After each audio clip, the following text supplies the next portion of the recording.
as was mentioned, if things don't work out for the student, then they do come back to the public school. I agree with some of the people that have spoken already that charter schools, definitely parents have the right to have choices, and there can be innovative ideas and strategies and methods, but ultimately the funding system has to be changed so that it doesn't take away from the public schools. I would like to see small autonomous schools. Those schools are within the school district. Charter schools are not within the school district. They are, at least the two that we have in the city are independent of the school district. Small autonomous schools, as has been offered by the United Interfaith, have union, the teachers are unionized. There's so many possible choices to choose from. They've done them in Boston. People have gone on that trip. I wasn't able to go, but just hearing about some of the innovations that they have, we could do that here. We could have small autonomous schools where you know, you have 250 kids. The principals would know everybody. Sometimes the principals could be teachers, two teachers co-managing the school system. Trying things like instead of having textbooks, let's have laptop computers.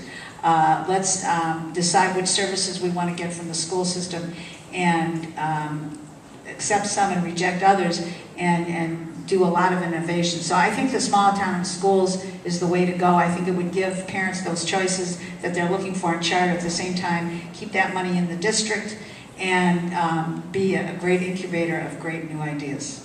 Thank you, Ms. Pollack. Next, Dr. Gonzalez.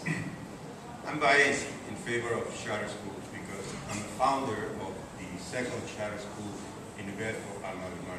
I'm also vice chairman of the board. Let me tell you that this whole issue about taking the money from the system is completely incorrect. Okay? That's not the truth. Charter schools were created by the No Child Left Behind Act. What it does is that it provides some money for individuals in the community, not the school committee, not the district, that may have creative ideas to do things differently. Okay? So what they do is that they have a formula, the state have a formula. They have created a formula because they are created also by federal and state law. And what they do is, well, we'll give you these kids with this assigned money.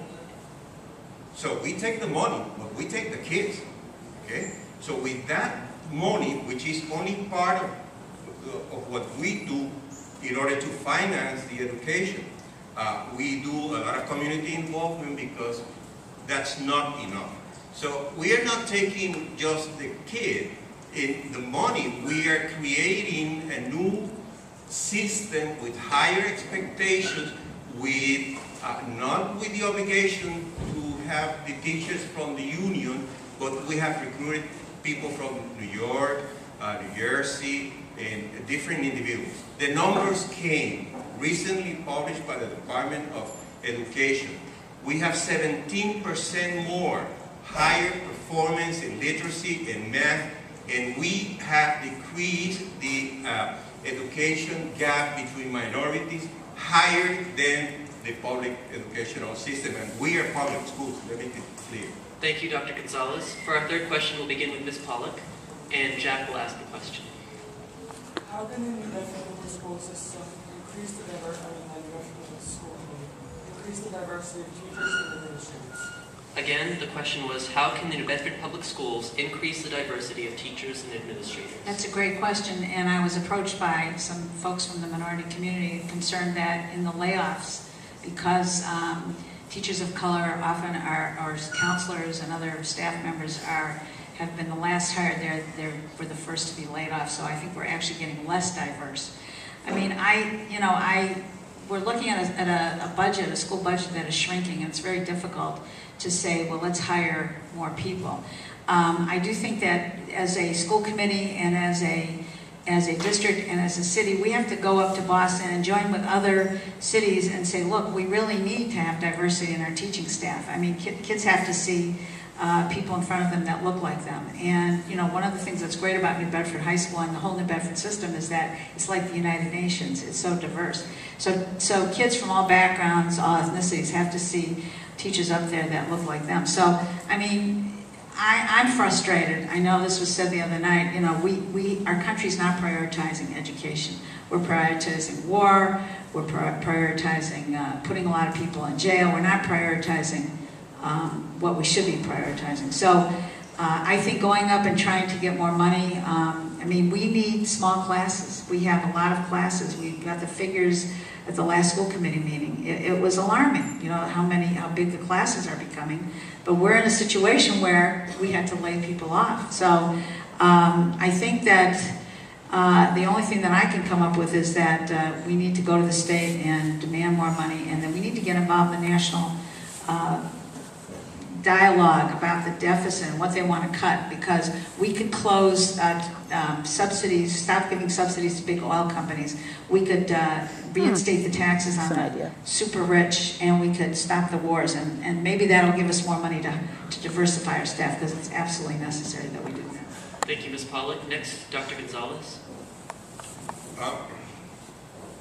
Just recently, President Obama presented a project to promote more Hispanic teachers, because he has stated, and we realize, that Hispanics are now the largest minority in the public school system. We have, in New Bedford, we have a culture of patronage and cronyism, which is not helping in recruiting minorities. That's a reality. We have to accept that. So in order to promote more diversities going in, we will have to start by promoting more minorities in the school committee. And one of the ways that that could be done will be by creating, instead of the school committees, individuals be elected at large. They could be elected by wards. And the reason it will be by wards is that definitely we know that our schools are segregated. That's the Northeastern University shows that our schools are segregated. And are segregated by socioeconomic level and by race. And that's a reality. We don't have minorities. We don't have anyone in power, in the structure of power, that will represent our interests. By creating the ward system of election, the wards with the highest minority rate will probably elect a minority to the school committee that represents the ward. That way, starting from there, we need to change the whole election system, because school committee are members elected by the public. So if you want to get more minorities into the system, you have to change the way we elect them. Thank you, Dr. Gonzalez. Next, Mr. Clark. Well, Jack, to answer your question, which if I remember it correctly, is how we can get more minority teachers into the system. I'd be happy to talk to my fellow candidates about the war in Afghanistan and Iraq and our national security strategies, as well as incarceration rates. Those are all very, very important topics. I don't know how I would ever even try to incorporate any of those answers into your question. But to answer your question that you asked, I'm happy to say that the New Bedford Public School System is currently working with Dr. Molafaria from Bridgewater State College to create a program which is going to help us recruit new students, teachers, student teachers, as well as potential teachers in the future to come to the city of New Bedford. In speaking with Dr. Molafaria, he shared with me a very interesting fact that over 40% of the teachers who currently teach in the city of New Bedford are Bridgewater State College graduates. And most of the people who go to Bridgewater State College actually come from southeastern Massachusetts. So I think with a great leader like Dr. Molafaria, I think he's going to give us some great guidance and advice. There's no doubt that we need more diversity in the New Bedford public school system. I mean, I celebrate diversity. I embrace it. I work in the Patrick administration. That's something that Governor Patrick has made a priority. I've seen it. I've seen his policies be very successful in getting some dynamic leaders with new ideas and a new perspective into the state government system. And I'd love to see us attract minority teachers to the district. But I'll tell you one thing that's not helpful is the rhetoric coming out of the city, specifically the mayoral candidates as well as city council candidates and members sitting right here next to me who have nothing but bad things to say about the city of New Bedford and the teachers and the school department. So if you are a highly sought after minority potential teacher, you really got to overcome a lot of these negative perceptions to actually have them entertain the thought of coming to New Bedford. So I want to be positive. I want to put a positive atmosphere around the New Bedford Public Schools so that we can embrace diversity. Thank you, Mr. Clark. Next, Mr. Andrade. I think that it's important to have it as a priority, number one. So for the first thing to answer your question is, I have to understand what the hiring process is. What I've heard and what you hear in reality is very different. So I have to do research in terms of how they actually hire, but it has to be made a priority first and foremost. There are a number of reasons why it should be a priority. The last debate I heard that the dropout rate for people that are English as a second language is actually increased. So as Dr. Gonzalez was saying, the dropout rate for people that are English as a second language is almost double the dropout rate. So if we want to address the dropout, as everyone said, that has to be a priority, and we have to make it a priority. Though there's limited funding, when there's limited funding and you have a priority in your household, you have to budget according to the priority. If that's a priority where the need is, in the ER, a doctor addresses a need. So there's a void, and you see the void across the board in the society. And pointing out flaws in the society is not about bashing the society, it's about actually loving the society. Because if you don't deal with what is wrong with the society, you'll never fix it. So when I speak about criticizing what's going on, it's in the light of a passion for better and a belief that we can do better. And I think that having a system that does that and is transparent and honest, that people that are passionate about teaching are going to be attracted to coming into the city because they're looking for jobs, quite honestly.